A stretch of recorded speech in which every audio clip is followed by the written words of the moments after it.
ಈ ಪರಿವರ್ತನಾ ಯಾತ್ರೆಯಲ್ಲಿ ನಾವೆಲ್ಲರೂ ಕೂಡ ಸಂಕಲ್ಪ ಮಾಡಬೇಕು. ವಿಶೇಷವಾಗಿ ಜಿಲ್ಲೆಯ ದಕ್ಷಿಣ ಕನ್ನಡ ಜಿಲ್ಲೆ ಮಂಗಳೂರು ಲೋಕಸಭಾ ಕ್ಷೇತ್ರದ ಕಾರ್ಯಕರ್ತರು ಇವತ್ತು ಸಂಕಲ್ಪ ಮಾಡಿ ಇಲ್ಲಿಂದ ಹೋಗಬೇಕು. ಬರ್ತಕ್ಕಂಥ ಲೋಕಸಭಾ ಚುನಾವಣೆಯಲ್ಲಿ ಶತಗತಾಯ ಬಿಜೆಪಿಯ ಎಂಪಿ ಯಾರಿದ್ದಾರೆ ನಳಿನ್ ಕುಮಾರ್ ಕಟೀಲ್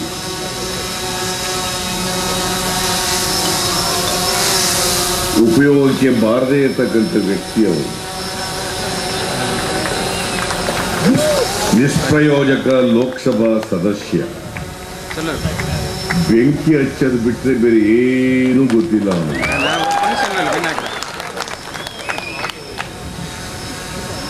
ಆ ವ್ಯಕ್ತಿಯನ್ನ ಶತಗತಾಯ ನಾವು ಸೋಲ್ಸೇ ತೀರ್ತೀವಿ ಅಂತೇಳಿ ನೀವೆಲ್ಲರೂ ಕೂಡ ಇವತ್ತು ಸಂಕಲ್ಪವನ್ನ ಮಾಡಬೇಕು.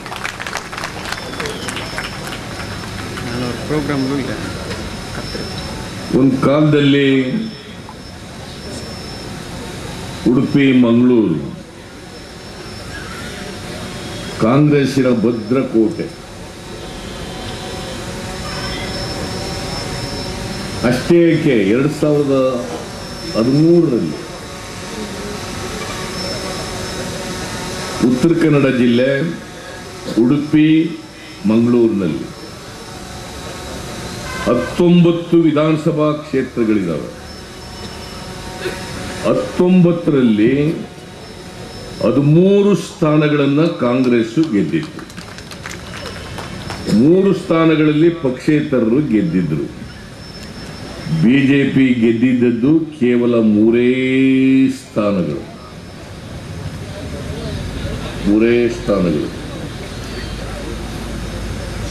ನಾವೆಲ್ಲರೂ ಕೂಡ 2013ಕ್ಕಿಂತ ಹಿಂದೆ ಉಲ್ಲಾಳದಿಂದ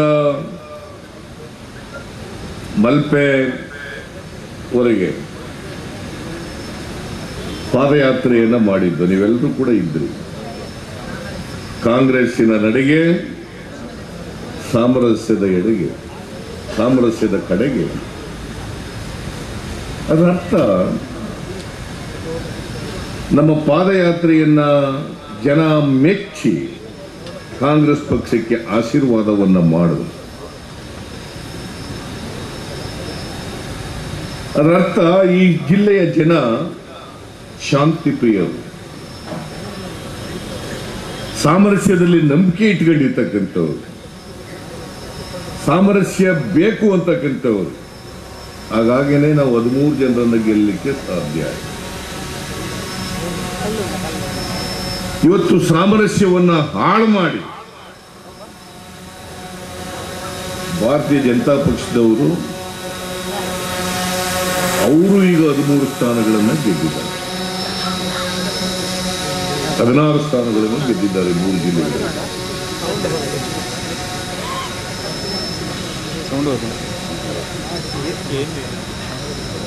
ಈ ಶಾಂತಿ ಪ್ರಿಯರಿರ್ತಕ್ಕಂಥ ಈ ಜಿಲ್ಲೆನಲ್ಲಿ ಭಾರತೀಯ ಜನತಾ ಪಕ್ಷದವರು ಅಪಪ್ರಚಾರದಿಂದ ದಾರಿ ತಪ್ಪಿಸಿದ್ದಾರೆ.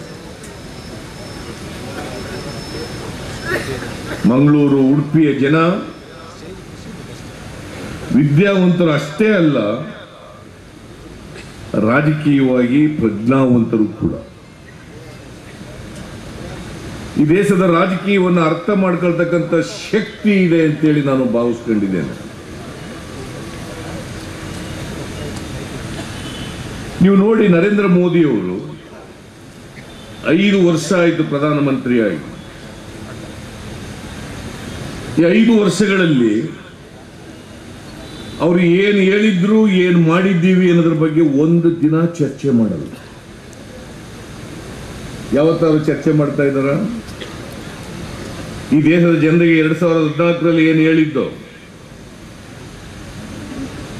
ಈಗ ನಾವು ಏನೇನು ಸಾಧನೆ ಮಾಡಿದ್ದೀವಿ ಅದನ್ನು ಜನರ ಮುಂದೆ ಇಡ್ತಕ್ಕಂಥ ಪ್ರಯತ್ನವನ್ನ ಮಾಡ್ತಾ ಇಲ್ಲ ಅವರು. ಕಾರಣ ನರೇಂದ್ರ ಮೋದಿಯವರ ಸರ್ಕಾರ ಎಲ್ಲ ಕ್ಷೇತ್ರಗಳಲ್ಲಿ ಇವತ್ತು ವಿಫಲ ಆಗಿದೆ. ಕೊಟ್ಟ ಮಾತಿನಂತೆ ನಡ್ಕೊಂಡಿದ್ದೇವೆ ಅಂತ ಹೇಳಲಿಕ್ಕೆ ಅವರಿಗೆ ಧೈರ್ಯ ಇಲ್ಲ, ನೈತಿಕತೆ ಇಲ್ಲ.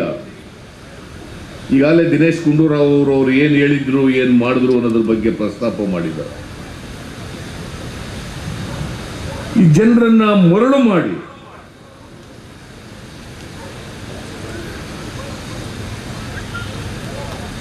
ಇವತ್ತು ಈ ಪೂರಿಯನ್ನ ಕ್ರಿಯೇಟ್ ಮಾಡಿ, ಕಳೆದ ಬಾರಿ ನರೇಂದ್ರ ಮೋದಿಯವರು ಗೆದ್ದು ಪ್ರಧಾನಮಂತ್ರಿ ಆದರು. ಆದರೆ ನಿಮ್ಮಲ್ಲಿ ಕೈ ಜೋಡಿಸಿ ಪ್ರಾರ್ಥನೆ ಮಾಡ್ತೀನಿ, ಮತ್ತೆ ನರೇಂದ್ರ ಮೋದಿಯವರ ಈ ಬಣ್ಣದ ಮಾತುಗಳಿಗೆ ಬಲಿಯಾಗಬೇಡಿ ಅಂತಕ್ಕಂಥ ಮಾತನ್ನ ಅತ್ಯಂತ ಕಳಕಳಿಯಿಂದ ನಿಮ್ಮಲ್ಲಿ ಕೇಳಲಿಕ್ಕೆ ಬರ್ತದೆ.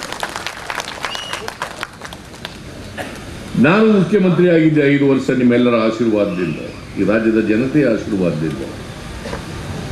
ಇಲ್ಲಿ ದಕ್ಷಿಣ ಕನ್ನಡ ಜಿಲ್ಲೆಯಲ್ಲಿ 7 ಜನ MLAಗಳಾಗಿದ್ದರು. ಸುಳ್ಯ ಒಂದು ಬಿಟ್ಟರೆ, ಸುಳ್ಯ ಒಂದು ಬಿಟ್ಟರೆ 7 ಜನ ಶಾಸಕರಾಗಿದ್ದರು. ಇವತ್ತು 7 ಜನರನ್ನು ಕೂಡ ಕೇಳಿ,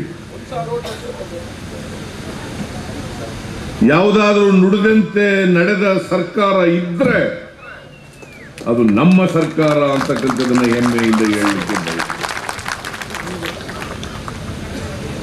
165 ಭರವಸೆಗಳು ಕೊಟ್ಟಿದ್ದ 2013ರಲ್ಲಿ ಎಲ್ಲಾ ಭರವಸೆಗಳನ್ನು ಈಡೇರಿಸಿದ್ದೀವಿ. ನಾನು ಬಹಳ ದೀರ್ಘಕಾಲ ಹಣಕಾಸಿನ ಮಂತ್ರಿ ಆಗಿದ್ದವನು ಈ ರಾಜ್ಯದಲ್ಲಿ. 13 ಬಜೆಟ್ಗಳನ್ನು ಮಂಡಿಸಿದ್ದೀನಿ. ಯಾವ್ಯಾವ ಸರ್ಕಾರ ಯಾವ್ಯಾವ ರೀತಿ ಪ್ರಣಾಳಿಕೆಯನ್ನು ಇಟ್ಟಿದ್ರು, ಏನು ಭರವಸೆಗಳು ಕೊಟ್ಟಿದ್ರು, ಎಷ್ಟು ಈಡೇರಿಸಿದ್ರು, ನಾವು ನಮ್ಮ ಪ್ರಣಾಳಿಕೆಯಲ್ಲಿ ಏನು ಹೇಳಿದ್ದೋ ಈಡೇರಿಸಿದ್ದೀವಿ ಅನ್ನೋದ್ರ ಬಗ್ಗೆ ನನಗೆ ಮಾಹಿತಿ ಇದೆ. ಹೊಸ ಕರ್ನಾಟಕದ ಇತಿಹಾಸದಲ್ಲಿ ಯಾವುದಾದ್ರೂ ಸರ್ಕಾರ 100ಕ್ಕೆ 100 ನುಡಿದಂತ ಸರ್ಕಾರ ಇದ್ರೆ ಅದು ನಮ್ಮ ಸರ್ಕಾರ ಅಂತಕ್ಕಂಥದನ್ನ ನೀವು ಕೂಡ ಹೆಮ್ಮೆಯಿಂದ ಹೇಳಲಿಕ್ಕೆ ಸಾಧ್ಯ ಆಗ್ತದೆ. ನರೇಂದ್ರ ಮೋದಿ ಅವರು ಮಾತೆತ್ತಿದ್ರೆ ಹೇಳ್ತಾರೆ ನನಗೆ 56 ಇಂಚಿನ ಎದೆ ಇದೆ ಅಂತ. ನರೇಂದ್ರ ಮೋದಿ ಅವರಿಗೆ ನನಗಲ್ಲ, ನನಗೆ 56 ಇಂಚಿನ ಎದೆ ಇದೆ. 56 ಇಂಚಿನ ಎದೆ ಇದ್ರೆ ಸಾಲದು ನರೇಂದ್ರ ಮೋದಿ ಅವರೇ. ಜನರ ಕಷ್ಟಗಳಿಗೆ ಸ್ಪಂದಿಸ್ತಕ್ಕಂಥ ಮನಸ್ಸಿರಬೇಕು, ಸರ್ಕಾರ ಇರಬೇಕು, ಕಾರ್ಯಕ್ರಮಗಳಿರಬೇಕು. ಆಗ ಮಾತ್ರ ಅದಕ್ಕೆ ಬೆಲೆ ಇರ್ತದೆ, ಹೊರತು ಇಲ್ಲದ ಬೆಲೆ ಇರ್ಲಿಕ್ಕೆ ಸಾಧ್ಯ ಇಲ್ಲ. ಇದನ್ನ ನೀವು ತಿಳ್ಕೋಬೇಕಾಗ್ತದೆ.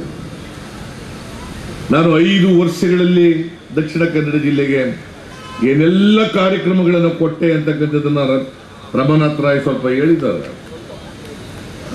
ಶಕುಂತಲಾ ಶೆಟ್ಟಿ ಇಲ್ಲೇ ಇದ್ದಾರೆ, ಜೈನ್ ಇಲ್ಲೇ ಇದ್ದಾರೆ, ವಸಂತ್ ಬಂಗೇರ ಕೂತಿದ್ದಾರೆ, ಭಾವ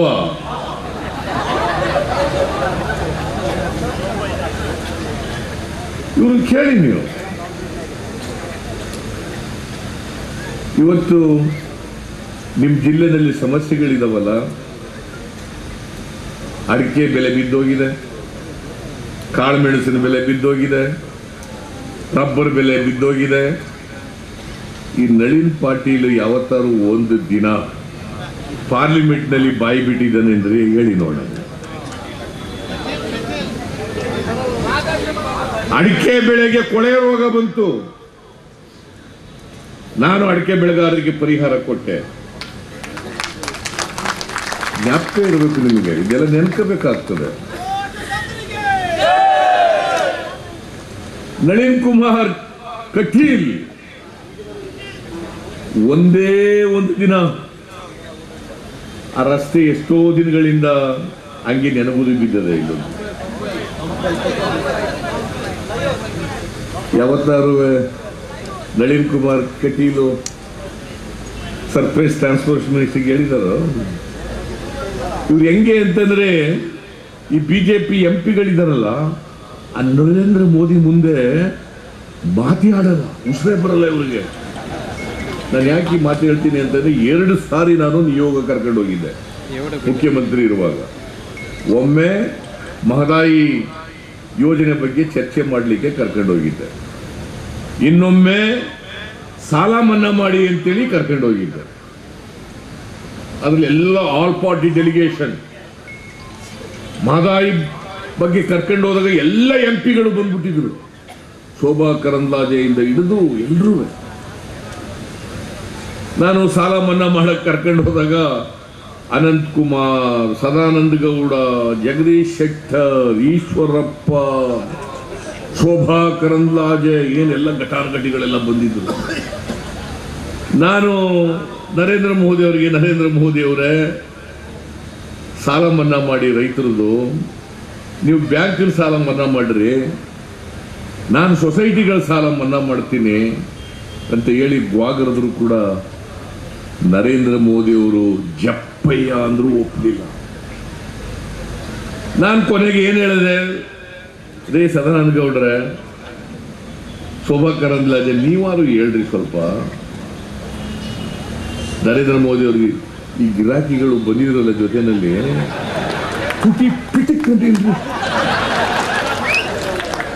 ಇನ್ನು ಜಗದೀಶ್ ಶೆಟ್ಟರು, ಸದಾನಂದ ಗೌಡ, ಶೋಭಾ ಕರಂದ್ಲಾಜೆನೆ ಬಾಯಿ ಬಿಡದೆ ಮೇಲೆ ಈ ನಳಿನ್ ಕುಮಾರ್ ಎಲ್ಲರೂ ಬಾಯಿ ಬಿಡ್ತಾರ?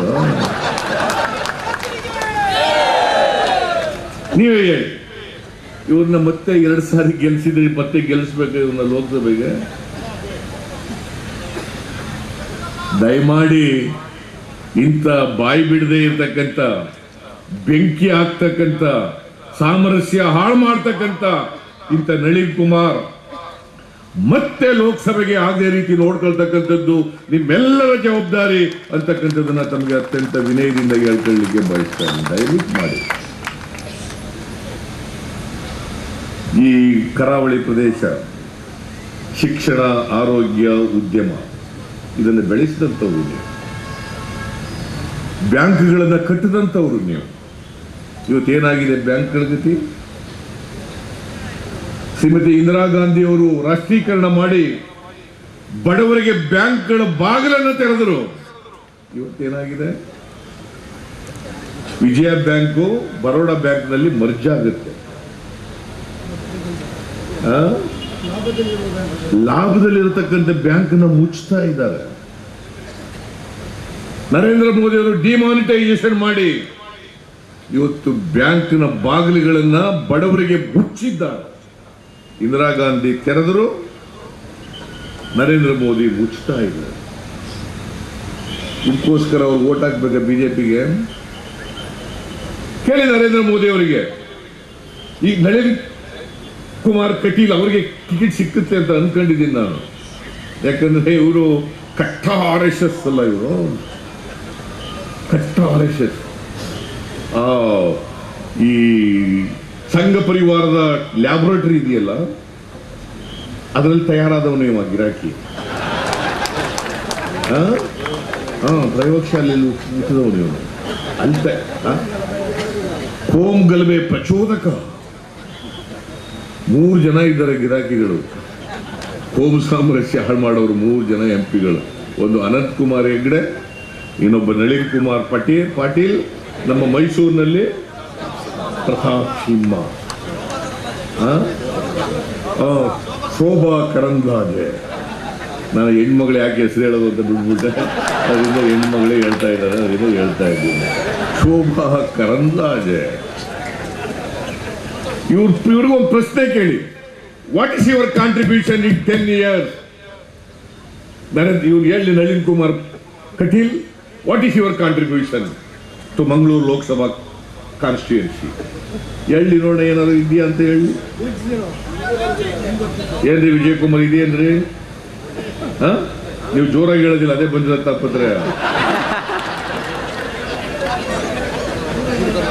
ಸುಮ್ಮನೆ ತಮಾಷೆಗೆ ಹೇಳಿದೆ.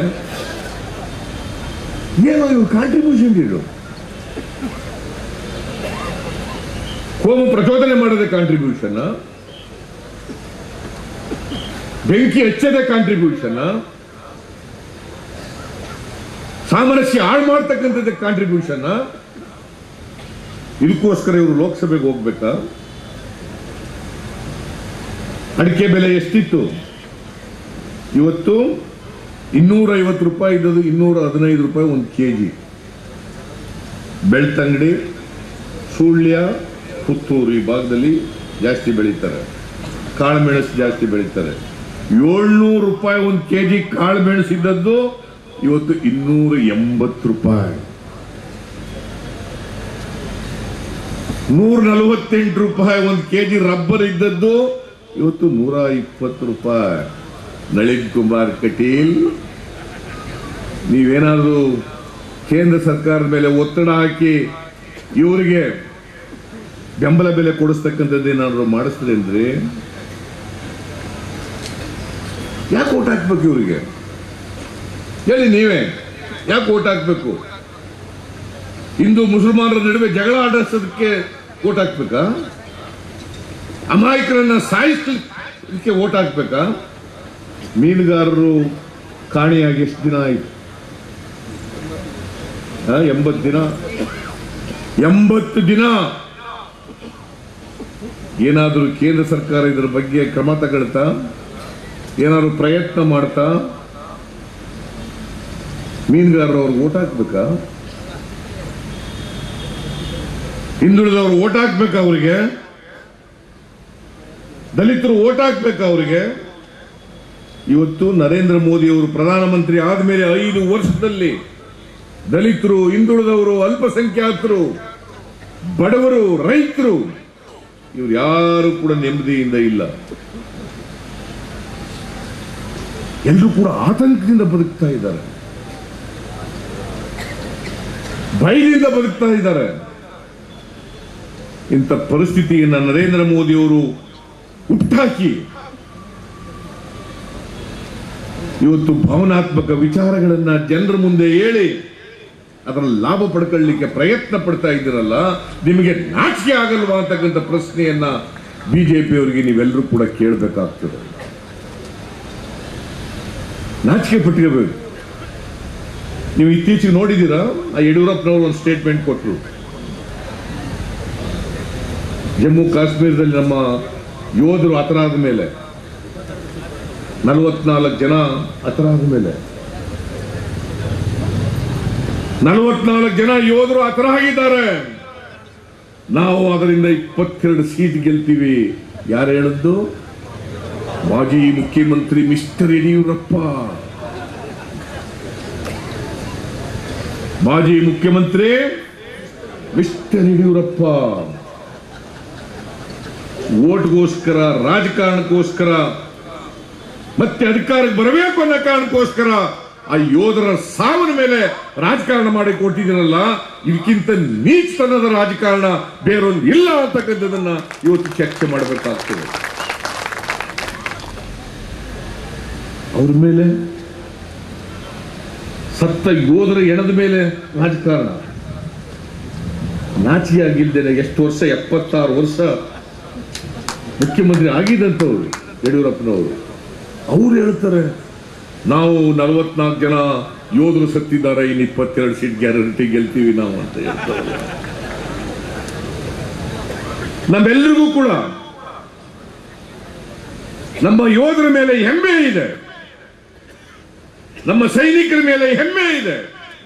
ದೇಶಕ್ಕೋಸ್ಕರ ಪ್ರಾಣ ಕೊಡ್ತಕ್ಕಂಥವ್ರು, ಸ್ವಾರ್ಥಕ್ಕೋಸ್ಕರ ಅಲ್ಲ, ದೇಶ ರಕ್ಷಣೆಗೋಸ್ಕರ, ನಮ್ಮೆಲ್ಲರ ರಕ್ಷಣೆಗೋಸ್ಕರ ಪ್ರಾಣ ಕೊಡ್ತಕ್ಕಂಥವ್ರು. ಅವ್ರ ಮೇಲೆ ಹೆಮ್ಮೆ ಇದೆ, ಗೌರವ ಇದೆ, ಅವರ ಸಾಮರ್ಥ್ಯದ ಮೇಲೆ ನಂಬಿಕೆ ಇದೆ. ಎಲ್ಲಾ ಕಾಲದಲ್ಲೂ ಕೂಡ ಅವರನ್ನ ಗೌರವಿಸ್ತೀವಿ, ಅವರನ್ನ ಅಭಿಮಾನದಿಂದ ಕಾಣ್ತೇವೆ. ಇವತ್ತು ನರೇಂದ್ರ ಮೋದಿ ಅವರು ಹೋದ ಕಡೆ ಎಲ್ಲ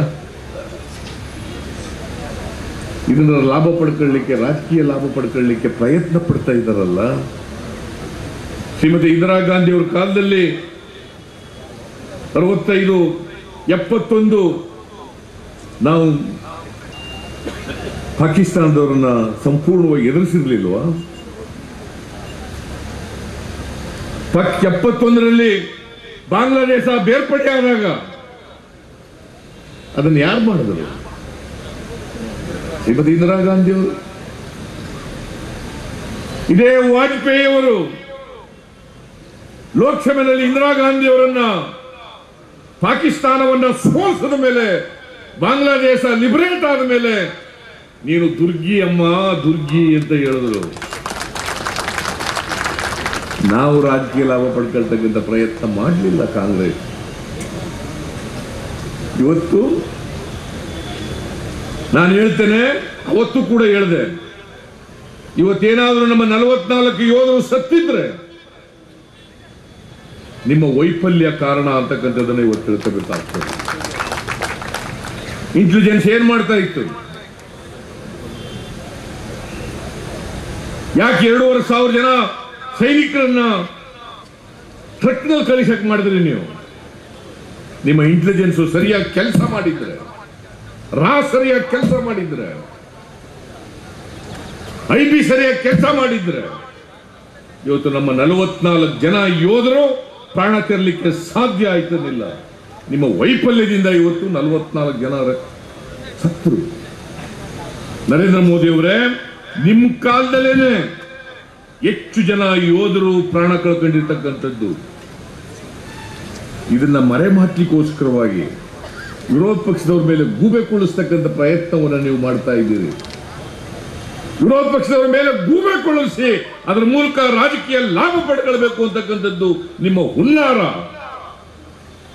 ಇದರಲ್ಲಿ ನೀವು ಯಶಸ್ವಿ ಆಗ್ಲಿಕ್ಕೆ ಸಾಧ್ಯ ಇಲ್ಲ ಅಂತಕ್ಕಂಥ ಮಾತನ್ನ ಇವತ್ತು ನಿಮ್ಮ ಮೂಲಕ ಈ ನಾಡಿನ ಜನರಿಗೆ ತಿಳಿಸಲಿಕ್ಕೆ ನಾನು ಪ್ರಯತ್ನವನ್ನ ಮಾಡ್ತಾ ಇದ್ದೇನೆ. ಮಾಡಬಾರದು ಯಾರು ಕೂಡ.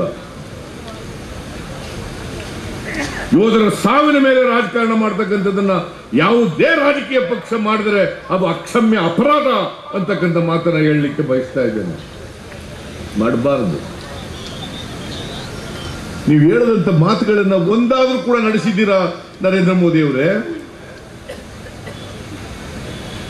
ವಿದೇಶದಲ್ಲಿ ಕಪ್ಪು ಹಣ ಇದೆ, ಕಪ್ಪು ಹಣ ಇದೆ, ಅದನ್ನು ತಂದು ಎಲ್ಲರ ಅಕೌಂಟ್ಗೆ 15 ಲಕ್ಷ ಜಮಾ ಮಾಡ್ತೀನಿ.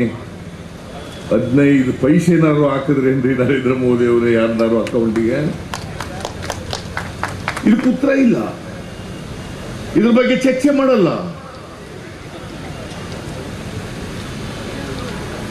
ಅಚ್ಚೇದಿ ನಾಯಕ ಎಲ್ಲಪ್ಪ ಬಂತು? ಅಚ್ಚೇದಿ ನಾಯಕ ಯಾರಿಗೆ ಬಂತು? ಅಚ್ಚೇದಿ ಬಡವರು ಬರಲಿಲ್ಲ, ರೈತರಿಗೆ ಬರಲಿಲ್ಲ. ಅಂಬಾನಿ, ಅದಾನಿ, ಅಮಿತ್ ಶಾ, ನೀರವ್ ಮೋದಿ, ಮಲ್ಯ, ಲಲಿತ್ ಮೋದಿ, ಜೋಕ್ಷಿ ಇವರು ಮತ್ತೆ ಹೊತ್ತು. ಇವತ್ತೇನಾದರೂ ಮಲ್ಯ, ನೀರವ್ ಮೋದಿ, ಲಲಿತ್ ಮೋದಿ, ಜೋಕ್ಷಿ ಬ್ಯಾಂಕ್ ಅನ್ನ ಲೂಟಿ ಹೊಡೆದು ವಿದೇಶಗಳಿಗೆ ಹೋಗಿದ್ರೆ ಈ ಬಿಜೆಪಿಯವರ ಕುಮ್ಮಕ್ನಿಂದ, ನರೇಂದ್ರ ಮೋದಿ ಅವರ ಕುಮ್ಮಕ್ನಿಂದ ಅಂತಕ್ಕಂಥದ್ದನ್ನ ಇವತ್ತು ಅರ್ಥ ಮಾಡ್ಕೋಬೇಕಾಗ್ತದೆ. ಯಾಕಂದ್ರೆ ಮಲ್ಯ ಒಂದ್ಸಾರಿ ಒಂದು ಸ್ಟೇಟ್ಮೆಂಟ್ ಕೊಟ್ಟರು, ನಾನು ದೇಶ ಬಿಡಕ್ಕೂ ಮುಂಚಿತವಾಗಿ ಜೈಟ್ಲಿಗೆ ಹೇಳ್ಬಿಟ್ಟು ಹೋದೆ ಅಂತ. ಬಾಯಿ ತಪ್ಪು ಹೇಳಿರ್ಬೇಕು ಪಾಪ, ಅಥವಾ ಸತ್ಯ ಹೇಳಿರ್ಬೇಕು. ಹೇಳದ್ ನಿಜ. ನಾನು ಈ ದೇಶ ಬಿಟ್ಟು ಹೋಗೋಕ್ಕಿಂತ ಮುಂಚಿತವಾಗಿ ನರೇಂದ್ರ ಮೋದಿ ಅವರಿಗೆ ಹೇಳ್ಬಿಟ್ಟು ಹೋದೆ. ಅದರ ಅರ್ಥ ಏನು? ನರೇಂದ್ರ ಮೋದಿ ಜೈಟ್ಲಿ ಶಾಮೀಲ್ ಆಗಿದ್ದಾರೆ ಅಂತ ಅರ್ಥ.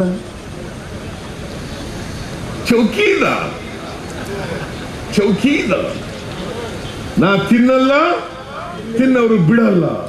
ನರೇಂದ್ರ ಮೋದಿ ಅವರೇ, ಇವತ್ತು ರಫೇಲ್ ಹಗರಣದಲ್ಲಿ 39,000 ಕೋಟಿ ಲೂಟಿ ಹೊಡೆದಿದ್ದೀರಲ್ಲ ನೀವು, ಅಂಬಾನಿ ಸೇರ್ಕೊಂಡು. ಇದಕ್ಕೆ ಚೌಕಿದಾರ್ ಅಂತ ಕರಿಬೇಕು? ಭ್ರಷ್ಟಾಚಾರದ ಭಾಗೀದಾರ. ಭ್ರಷ್ಟಾಚಾರದಲ್ಲಿ ಭಾಗೀದಾರ. ನನಗೆ ಹಿಂದೆ ಇಲ್ಲ ಮುಂದೆ ಇಲ್ಲ, ನನಗೇನು ಬೇಕಾಗಿಲ್ಲ. ಮತ್ತೆ ಯಾಕಪ್ಪ ಇದಾಯ್ತು? ನರೇಂದ್ರ ಮೋದಿ ಅವರೇ ಲೂಟಿ ಹೊಡೆದು ಬಿಟ್ಟಿದ್ದಾರೆ. ದೇಶ ಲೂಟಿ, ಏನು ಮಾಡಿಲ್ಲ. ಬಹುಶಃ ನರೇಂದ್ರ ಮೋದಿಯಷ್ಟು ಸುಳ್ಳು ಹೇಳೋರು ಭಾರತದ ಇತಿಹಾಸದಲ್ಲಿ ಎಷ್ಟು ಜನ ಪ್ರೈಮ್ ಮಿನಿಸ್ಟರ್ಗಳಾಗಿದ್ದಾರೆ, ಅವ್ರು ಯಾರು ಕೂಡ ಇಷ್ಟೊಂದು ಸುಳ್ಳು ಹೇಳ್ತಕ್ಕಂಥ ಪ್ರಧಾನಮಂತ್ರಿ ಬಂದಿರಲಿಲ್ಲ. ನಾನು ಇದನ್ನ ಟೀಕೆಗೋಸ್ಕರ ಹೇಳ್ತಾ ಇಲ್ಲ. ಈಗ ನಾವು ಏನೇನು ಕಾರ್ಯಕ್ರಮ ಮಾಡ್ತೀವಿ ಅಂತೆಲ್ಲ ಹೇಳೋದು, ಜನ ಸ್ವಲ್ಪ ಅಪಪ್ರಚಾರದಿಂದ ನಮ್ಮನ್ನು ಮರೆತರು ಅಂತ ಅನ್ಸುತ್ತೆ. ಈಗ ಬಂದು ಹೇಳ್ತಾವ್ರೆ ನನಗೆ ಏನೋ ತಪ್ಪಾಗೋಯ್ತು ಸರ್, ಮುಂದಿನ ಸಾರಿ ನಾವೆಲ್ಲ ನಿಮಗೆ ಓಟ್ ಹಾಕ್ತೀವಿ ಅಂತ ಬಂದು ಹೇಳ್ತಾವ್ರೆ. ಅಕ್ಕಿ ಕೊಟ್ಟವ್ರು ನಾವು, ಫ್ರೀಯಾಗಿ ಅಕ್ಕಿ ಕೊಟ್ಟವ್ರು ನಾವು, ಹಾಲು ಕೊಟ್ಟವ್ರು ನಾವು, ಪುಸ್ತಕ ಕೊಟ್ಟವ್ರು ನಾವು, ಯೂನಿಫಾರ್ಮ್ ಕೊಟ್ಟವ್ರು ನಾವು, ಶೂ ಕೊಟ್ಟವ್ರು ನಾವು, ಸೈಕಲ್ ಕೊಟ್ಟವ್ರು ನಾವು, ಮೊಟ್ಟೆ ಕೊಟ್ಟವ್ರು ನಾವು, ಇಂದಿರಾ ಕ್ಯಾಂಟೀನ್ ತೆಗೆದವ್ರು ನಾವು, ಹಾಲು ಕೊಟ್ಟವ್ರು ನಾವು, ಸಾಲ ಮನ್ನಾ ಮಾಡಿದವ್ರು ನಾವು. ನಿಮ್ದೇನಪ್ಪ 94 ಮಾಡಿದವ್ರು ನಾವು. What is your Nalin Kumar Kateel? ಏನಪ್ಪ ನಿಂದೇನಾದ್ರು ಒಂದು ಹೇಳಿ ನೋಡ. ಆ ಯಡಿಯೂರಪ್ಪ ಮಾತಾಡ್ತಾರೆ, ನಾನು ಸೈಕಲ್ ಕೊಟ್ಟೆ, ಸೀರೆ ಕೊಟ್ಟೆ, ಸೈಕಲ್ ಕೊಟ್ಟೆ, ಅವೆರಡು ಬಿಟ್ಟು ಏನು ಹೇಳಕ್ಕೆ ಹೇಳಿಲ್ಲ. ಆಮೇಲೆ ಮುಂದಕ್ಕೆ ಏನು ಹೇಳಪ್ಪ ಅಂತ ಹೇಳಿದ್ರೆ ಜೈಲ್ಗೆ ಹೋದೆ ಅಂತ ಹೇಳ್ಬೇಕು, ಅದು ಹೇಳಲ್ಲ. ಯಡಿಯೂರಪ್ಪ, ಸದಾನಂದ ಗೌಡ, ನಿಮ್ಮ ಜಿಲ್ಲೆಯವರೆಲ್ಲ, ಪುತ್ತೂರಿನವ್ರು ಯಾರು ನೀವು? ಅಲ್ಲಿ ನಿಮ್ಮ ಜಿಲ್ಲೆ, ನಿಮ್ಮ ತಾಲೂಕಲ್ಲಿ ಬೇಡಮ್ಮ, ಸುಳ್ಳ್ಯರು, ಶೋಭಾ ಪುತ್ತೂರಿನವರು. ಇಲ್ಲಿ ಅವ್ರಿಗೆ ನೆಲೆ ಇಲ್ಲ, ಯಾಕಂದ್ರೆ ಇಲ್ಲೆಲ್ಲ ಸುಳ್ಳು ಹೇಳ್ಬಿಟ್ಟು ಸಾಕಾಗ್ಬಿಟ್ಟು ಹೊಂಟೋಗ್ಬಿಟ್ಟಿದ್ದಾರೆ. ಈಗ ಅಲ್ಲೆಲ್ಲ ಬೆಂಗಳೂರು ಕಡೆ ಹೋಗಿದ್ದಾರೆ ಒಬ್ರು, ಇನ್ನೊಬ್ರು ಚಿಕ್ಕಮಗಳೂರು ಕಡೆ ಹೋಗಿದ್ದಾರೆ. ನಾಚಿಕೆ ಆಗಲ್ಲ ಇವ್ರಿಗೆ. ಈ ತರ ಪಲಾಯನವಾದಿಗಳು ರಾಜಕಾರಣದಲ್ಲಿ ಇರ್ಬೇಕಾ? ನಳಿನ್ ಕುಮಾರ್ ಅಂತವ್ರು ಇರ್ಬೇಕಾ? ಬೇಡ ಅಲ್ಲ. ಬೇಡ ಅನ್ನೋದಾದ್ರೆ ಏಪ್ರಿಲ್ ಅಲ್ಲಿ ಬರ್ತಕ್ಕಂಥ ಲೋಕಸಭಾ ಚುನಾವಣೆಯಲ್ಲಿ ನೀವೆಲ್ಲರೂ ಕೂಡ ಶಪಥ ಮಾಡಿ ಅವರನ್ನ ಸೋಲಿಸಿ ಕಾಂಗ್ರೆಸ್ ಅಭ್ಯರ್ಥಿಯನ್ನ ನೀವು ಗೆಲ್ಲಿಸಿದ್ರೆ ಅದು ಸಾರ್ಥಕ ಆಗ್ತದೆ ಅಂತಕ್ಕಂಥ ಮಾತನ್ನ ಹೇಳಲಿಕ್ಕೆ ಬಯಸ್ತಾ ಇದ್ದಾರೆ. ಈ ಪರಿವರ್ತನೆ ಆಗಬೇಕು ಅಂತೇಳಿ ಈ ಪರಿವರ್ತನಾ ರ್ಯಾಲಿ ಮಾಡಿರೋದು. ಪರಿವರ್ತನೆ ಆಯ್ತಾ ನಿಮಗೆ? ಆಗಿದೆಯಲ್ಲ. ಈಗ ಜನಗಳ ಪರಿವರ್ತನೆ ಮಾಡಿ ದಯಮಾಡಿ. ನಾನು ಹೆಚ್ಚು ಮಾತನಾಡ್ಲಿಕ್ಕೆ ಹೋಗಲ್ಲ, ಸಮಯ ಆಗಿದೆ. ಇನ್ನೊಂದ್ಸಾರಿ ಬರ್ತೀನಿ, ಚುನಾವಣಾ ಸಂದರ್ಭದಲ್ಲಿ ಬರ್ತೀನಿ. ದಯಮಾಡಿ ಈ ಸಾರಿ ಕಾಂಗ್ರೆಸ್, ಈ ಸಾರಿ ಕಾಂಗ್ರೆಸ್ ಅಭ್ಯರ್ಥಿ, ಈ ಸಾರಿ ಈ ಚುನಾವಣೆಯಲ್ಲಿ ರಾಹುಲ್ ಗಾಂಧಿ ಗೆದ್ದು ಈ ದೇಶದ ಪ್ರಧಾನಮಂತ್ರಿ ಮಾಡತಕ್ಕಂಥ ಕೆಲಸವನ್ನ ನಾವು ಮಾಡ್ತೇವೆ ಅಂತಕ್ಕಂಥ ತೀರ್ಮಾನವನ್ನ ನೀವೆಲ್ಲರೂ ಕೂಡ ಮಾಡಬೇಕು. ಬಿಜೆಪಿ ಸೋಲೋದು 100% ಗ್ಯಾರಂಟಿ. ರಾಹುಲ್ ಗಾಂಧಿ ಪ್ರಧಾನಮಂತ್ರಿ ಆಗೋದು ಕೂಡ 100% ಗ್ಯಾರಂಟಿ. ಇದ್ರ ಬಗ್ಗೆ ಯಾವುದೇ ಸಂಶಯ ಬೇಡ. ಇದನ್ನ ನೀವೆಲ್ಲ ಮಾಡಬೇಕು ಅಂತೇಳಿ ನಿಮ್ಮಲ್ಲಿ ಮನವಿ ಮಾಡಿದ ಮಾತು ಮುಗಿಸ್ತೇನೆ. ಜೈ ಹಿಂದ್. ಈ ಜಿಲ್ಲಾ ಕಾಂಗ್ರೆಸ್ನವರಿಗೆ ಅಭಿನಂದನೆಗಳು.